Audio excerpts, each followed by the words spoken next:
परिवार से बढ़कर कौन? पारुल और रजत एक दूसरे को पसंद किया करते थे।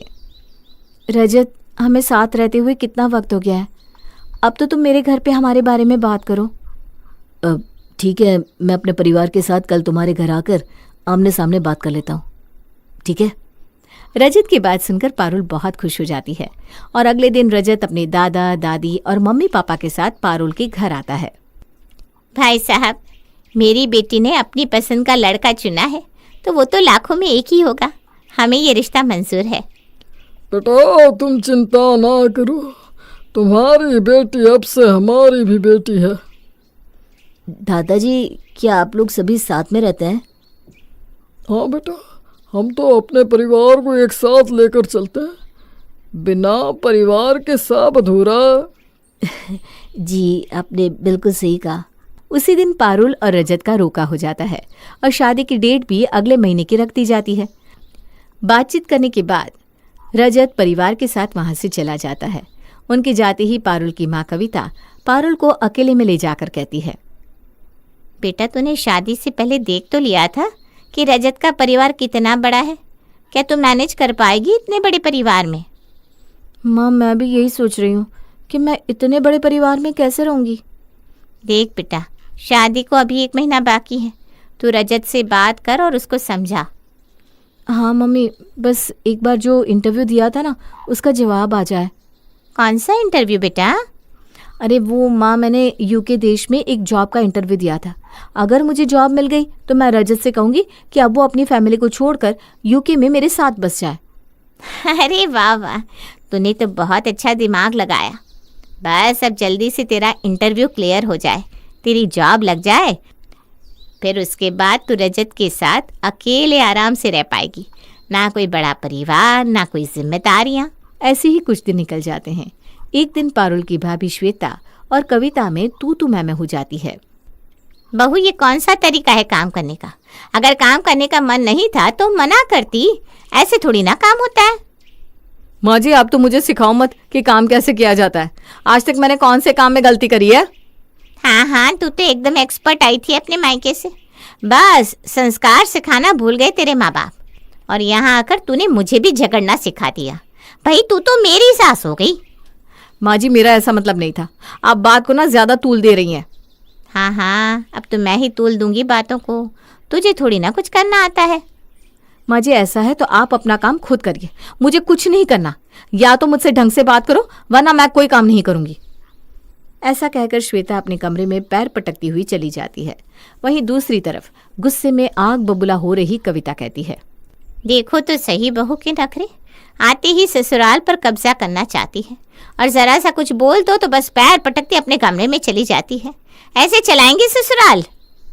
क्या हुआ माँ, ऐसा क्यों चीख रही हो? क्या बात हो गई? अरे क्या बात होनी है, हर रोज का ड्रामा है तेरी भाभी का। जरा सा कुछ बोल दो तो पैर पटक कर अपने कमरे में चली जाती है। बाकी अपना काम सब खुद करो, उसका तो उसे कुछ लेना देना नहीं। न जाने कौन से पल में ऐसी बहू ले आई थी मैं। माँ, मैं भी काफी देर से सुन रहा हूँ। आप भी बिना बात के श्वेता को उल्टा सीधा बोले जा रही थी। गलती आप दोनों की है। कम से कम आपको शांत हो जाना चाहिए। गुस्से में कुछ भी मत बोलो जिससे कि लड़ाई भड़क जाए। अरे वाह भाई, तू तो अभी से भाभी की साइड ले रहा है। आगे चलकर माँ का क्या होगा इस घर में? तू तो अभी भाभी के खिलाफ कुछ नहीं सुन सकता। आगे चलकर भाभी ने माँ को कुछ बोला तो तू तो यही सोचेगा कि माँ ही गलत है। मुझे पता है कौन गलत है और कौन सही है। मैं भी यही था जब माँ उल्टा सीधा बोल रही थी। और मैं ये नहीं कह रहा कि गलती श्वेता की नहीं है, गलती दोनों की थी। ना माँ को इतना उल्टा सीधा ज्यादा बोलना चाहिए था, और ना श्वेता को माँ को जवाब देना चाहिए था। मैं माँ के साथ साथ श्वेता को भी जाकर यही बोलूंगा। बस भाई बस, हमें पता है कौन किसको क्या बोलेगा। हाथी के दांत खाने की कुछ और दिखाने की कुछ और होते हैं। लगता है पारुल, तू कभी कभी भूल जाती है कि मैं तेरा बड़ा भाई हूँ और तू छोटी बहन। जब जरूरत ना हो तो मत बोला कर। ऐसा बोलकर राहुल भी अपने कमरे में चला जाता है। देख रही है बेटी क्या होता है जब घर में बहू की चलने लगती है। न जाने बुढ़ापे में मेरा क्या होने वाला है। माँ, तुम चिंता मत करो, जो होगा वो अच्छा ही होगा। अगले दिन पारुल के पास रजत का फोन आता है। हेलो पारुल, क्या तुम आज मेरे घर आ सकती हो? हाँ बिल्कुल। पारुल तैयार होकर रजत के घर के लिए निकल जाती है। वो बहुत खुश थी। लेकिन घर पहुंचने के बाद उसका चेहरा लटक जाता है क्योंकि रजत का सारा परिवार वहीं बैठा हुआ था और पारुल के आते ही सभी लोग उसका स्वागत करते हैं। आओ बेटी आओ, ये तुम्हारा ही घर है, अभी से अच्छे से देख लो, पूरी जिंदगी तुम्हें यहीं रहना है। रहने के साथ साथ हमें अच्छा अच्छा खाना बनाकर भी खिलाना है, तो अच्छे से अपना ससुराल देख लो। कोई कमी लगे तो बता दो, तुम्हारे आने से पहले ठीक करवा देंगे। हाँ भाभी, क्योंकि अब तो आपको सारी जिम्मेदारी उठानी है ससुराल की। अब तो मेरे काम भी आप ही करोगी। अब तो मैं रोज भाभी को परेशान किया करूँगा। तुम सब चुप रहो, मैं पूरा दिन भाभी के पास रहा करूंगी क्योंकि वो तो मेरी प्यारी भाभी है। ये सब देखकर रजत हंसने लगता है, लेकिन पारुल मन ही मन चिढ़ जाती है।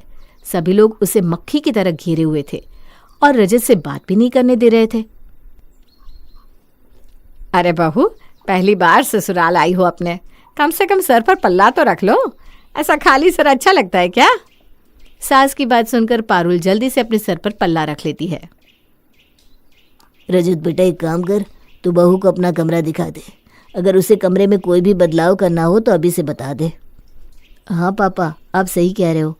रजत पारुल को अपने कमरे में ले जाता है और पारुल कमरे का दरवाज़ा बंद करके राहत की सांस लेती है। अरे, तुमने कमरे का गेट क्यों बंद कर दिया? थोड़ी सी प्राइवेसी चाहिए थी मुझे। तुम्हारे परिवार वाले मुझे मक्खी की तरह चिपक गए थे, तुमसे बात तक नहीं कर पा रही थी मैं। और क्या सच में शादी के बाद मेरे साथ ऐसे ही होगा? अरे बाबा, वो सब मजाक कर रहे थे। अब तुम उनकी भाभी लगती हो तो वो तुम्हें परेशान तो करेंगे ही ना। और मेरे परिवार में कोई भी नया सदस्य आता है, सभी लोग उसको उतना ही प्यार देते हैं जितना मुझे देते हैं। देखो, वो सब मुझे नहीं पता, मुझे इतने ज़्यादा लोगों की आदत नहीं है, तो मुझे अच्छा नहीं लगता कि सब लोग ऐसे मक्खी की तरह चिपक जाए। रजत हंसते हुए पारुल की बात को टाल देता है। ऐसे ही कुछ दिन और निकल जाते हैं और उसके बाद पारुल का जन्मदिन आता है। पारुल के जन्मदिन पर रजत ने सरप्राइज पार्टी रखी थी। पारुल तैयार होकर पार्टी में पहुंचती है और मन ही मन सोच रही थी, आज मैं और रजत अच्छे से टाइम स्पेंड करेंगे। मेरा जन्मदिन भी है तो मैं आज रजत से विदेश जाने की बात भी कर लूँगी। इससे अच्छा मौका मुझे कभी नहीं मिलेगा। यही सोचकर जैसे ही पारुल पार्टी की जगह पर पहुंचती है तो वहाँ देखती है कि रजत के साथ साथ रजत का पूरा परिवार वहाँ पर मौजूद है।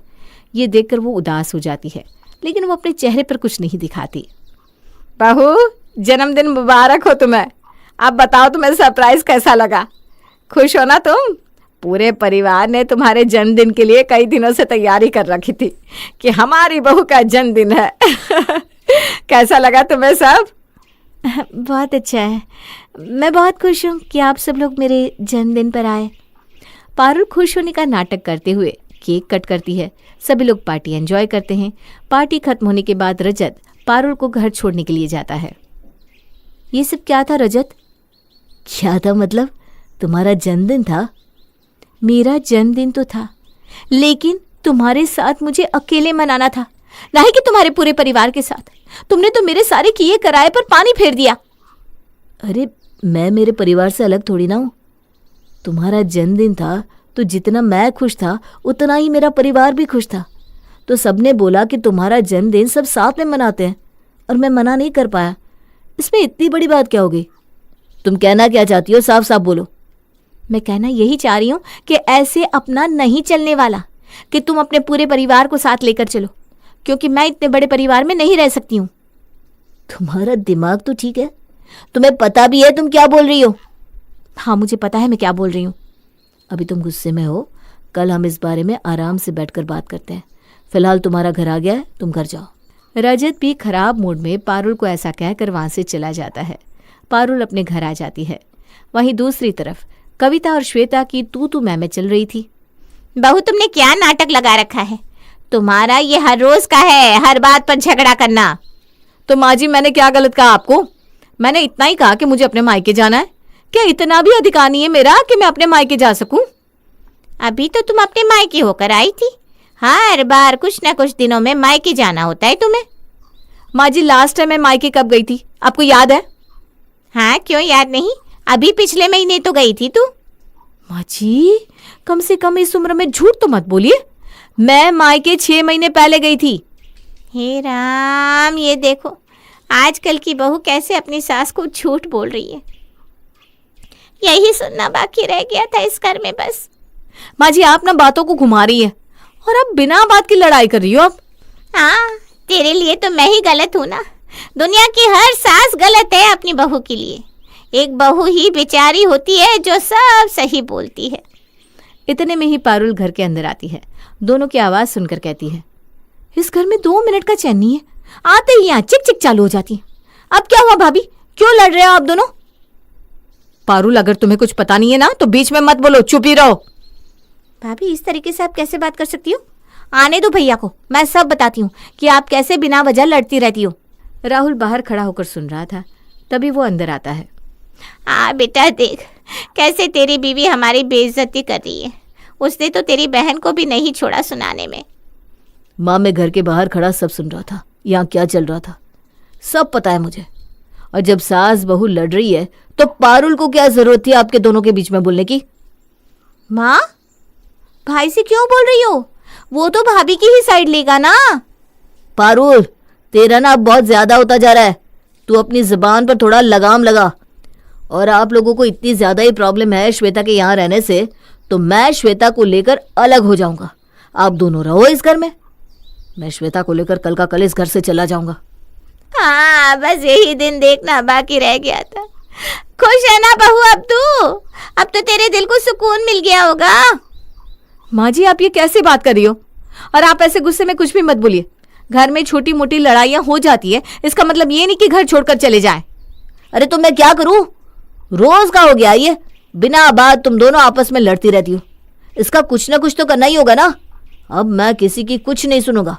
श्वेता, तुम अपना बैग पैक करो, हम कल ही यहाँ से चले जाएंगे।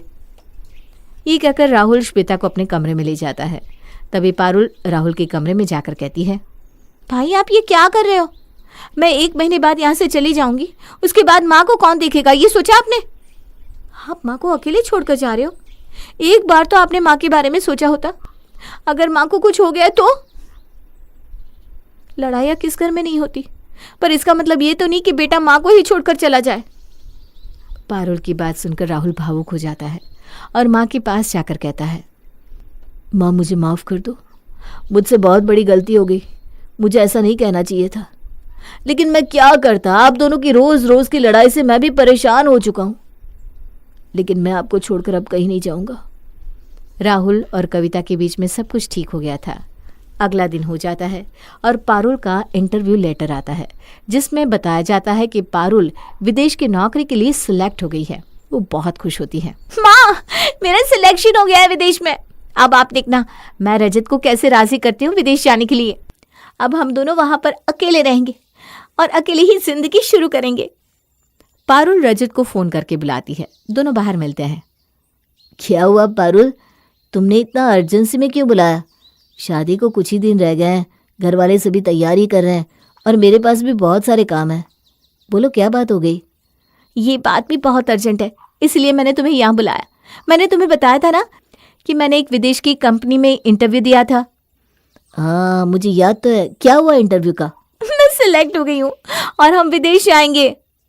विदेश जाएंगे? वो कैसे? कुछ दिनों में तो हमारी शादी है, ऐसे में विदेश कैसे जाएंगे? अरे शादी के बाद हम दोनों विदेश जाएंगे और मुझे वहाँ नौकरी मिल गई है। कुछ दिन में तुम भी वहाँ अपना कोई काम शुरू कर देना और हम दोनों अब विदेश में ही रहेंगे। अपनी नई दुनिया विदेश में शुरू करेंगे। ये तुम क्या कह रही हो? मेरे लिए बहुत मुश्किल है अपने पूरे परिवार को लेकर विदेश में शिफ्ट होना। किसने कहा कि तुम अपना पूरा परिवार लेकर चलो? सिर्फ मैं और तुम जाएंगे विदेश। ये तुम क्या कह रही हो? मैं अपने परिवार को छोड़कर कहीं नहीं जाऊंगा। उन्होंने मेरे लिए कितना कुछ किया है, और अब जब उनके खुश होने का समय आया तो मैं उन्हें छोड़कर दूसरे देश चला जाऊं? मैं ऐसा नहीं करूंगा। नहीं, मैं तुम्हारे परिवार के साथ नहीं रह सकती। तुम्हारा परिवार इतना बड़ा है कि पूरा दिन काम करते करते मैं थक जाऊंगी, उसके बाद भी तुम्हारे घर में काम खत्म नहीं होगा। और मुझे मेरी आज़ादी चाहिए, प्राइवेट टाइम चाहिए, जो मुझे तुम्हारे घर में नहीं मिल सकता। तुम कैसी इंसान हो पारुल? जब तुम्हारा भाई तुम्हारी माँ को छोड़कर जा रहा था तो तुमने उसे कितना कुछ सुनाया, लेकिन आज तुम भी तो मेरे साथ वही कर रही हो, मुझे मेरे परिवार से दूर कर रही हो। देखो, उस वक्त मुझे जो सही लगा मैंने किया, और अभी मुझे ये सही लग रहा है तो मैं ये कर रही हूँ। पारुल, तुम ना दोगली इंसान हो, और ऐसी लड़की के साथ मैं नहीं रह सकता। अगर तुम्हें यही ठीक लग रहा है ना तो यही सही है। दोनों झगड़ा करके अपने अपने घर चले जाते हैं, और जो कुछ भी हुआ रजत अपने परिवार को बता देता है और पारुल अपने परिवार को। बेटी, माना रजत का परिवार बहुत बड़ा है, लेकिन वो लोग बहुत समझदार हैं, तुम्हें बहुत प्यार करते हैं। माँ सही कह रही है पारुल, वो लोग तुझे नौकरी भी करने दे रहे हैं। इतना अच्छा परिवार और कहाँ मिलेगा। जा जाकर रजत से माफी मांग ले, सब ठीक हो जाएगा। वहीं दूसरी तरफ बबीता कहती है, अरे बेटा, इतनी सी बात थी और तू बहू से लड़कर आ गया। अगर बहू को विदेश जाना है तो चला जा, वो भी तो तेरे अच्छे के लिए ही सोच रही है ना। और बेटा हम सब यहीं हैं, जब तेरा मन हो जाए तो आ जाया करना। जा बेटा, बहू को ऐसे नाराज मत कर। जा जाकर माफी मांग ले और उसको मना ले। रजत अपने परिवार की बात मानकर पारुल के पास जाने के लिए निकल जाता है। वहीं पारुल भी अपनी माँ और भाई की बात मानकर रजत के पास आ रही होती है। पारुल, मुझे माफ कर दो। तुम जहाँ रहना चाहती हो वहाँ चलेंगे। तुम्हें अकेले रहना है ना, मैं वैसे ही रह लूँगा। मुझे माफ़ कर दो रजत, मैं समझ गई हूँ कि परिवार के साथ रहने में ही असली सुख है।